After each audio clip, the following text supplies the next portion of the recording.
नमस्कार आदाब, मैं सैयद तकवी। इजरायली प्रधानमंत्री बेंजामिन नेतन्याहू पर वॉर क्राइम का आरोप लगाया गया है और उनके खिलाफ अरेस्ट वारंट जारी किया गया है। इंटरनेशनल कोर्ट ने बेंजामिन नेतन्याहू पर वॉर क्राइम का आरोप तय किया है। अदालत ने कहा कि गजा में निर्दोषों को मरने के लिए छोड़ दिया गया है। इजरायली प्रधानमंत्री बेंजामिन नेतन्याहू के खिलाफ आईसीसी यानी अंतर्राष्ट्रीय क्रिमिनल कोर्ट ने अरेस्ट वारंट जारी किया है। अदालत ने नेतन्याहू को गजा में वॉर क्राइम यानी युद्ध अपराध और इंसानियत यानी मानवता के खिलाफ अपराध के लिए ये आरोप तय किए हैं। आईसीसी यानी इंटरनेशनल क्रिमिनल कोर्ट ने इस बात को माना है कि हमास को मिटाने की आड़ में इजरायली सेना निर्दोषों का कत्ल कर रही है और उन्हें मरने के लिए छोड़ रही है। गजा में इजरायली हमले में अब तक 44,000 लोगों की मौत हो चुकी है। इस मामले में इजराइल के पूर्व रक्षा मंत्री योव गैलेंट, हमास के पूर्व कमांडर मोहम्मद दाइफ के खिलाफ भी वारंट जारी किया गया है। इस वारंट में मोहम्मद दाइफ को इजराइल में 7 अक्टूबर को बड़े पैमाने पर हत्याओं, बलात्कार और लोगों को बंधक बनाकर साथ ले जाने का आरोप लगाया गया है।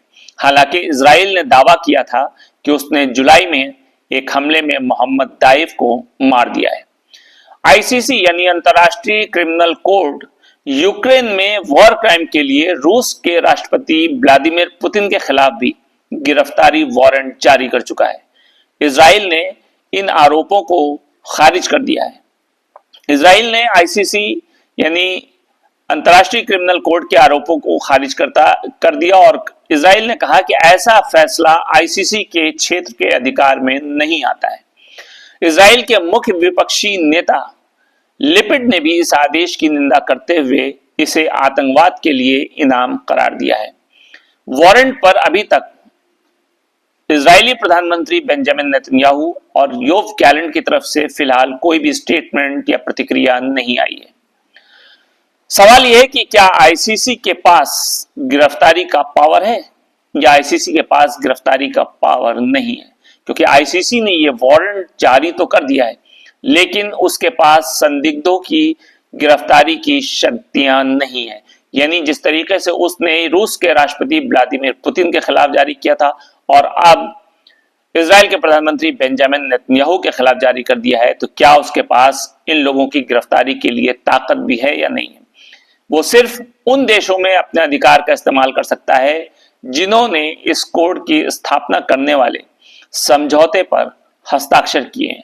हालांकि आईसीसी के इस फैसले से एक गर्मागर्म चर्चा का विषय तो सभी को मिल गया है, लेकिन सवाल फिर वही पैदा होता है कि गजा में, लेबनान में या जो मिडिल ईस्ट में कत्लेआम हो रहा है, जो हत्याएं हो रही हैं, जो लोग भूखे मर रहे हैं, जो गजा बच्चों की कब्रगाह बन चुका है, जहां पे इमारतें पूरी तरीके से मिसमार की जा चुकी हैं, जहां पे स्कूल भवन और जो शरण लेने वाली जगह है उन जगहों पे बमबारी की जा रही है, तो ऐसी स्थिति में आखिर देश और दुनिया क्या करती है, क्योंकि इस मामले में भी पश्चिम देश पूरी तरीके से बटे हुए नजर आ रहे हैं।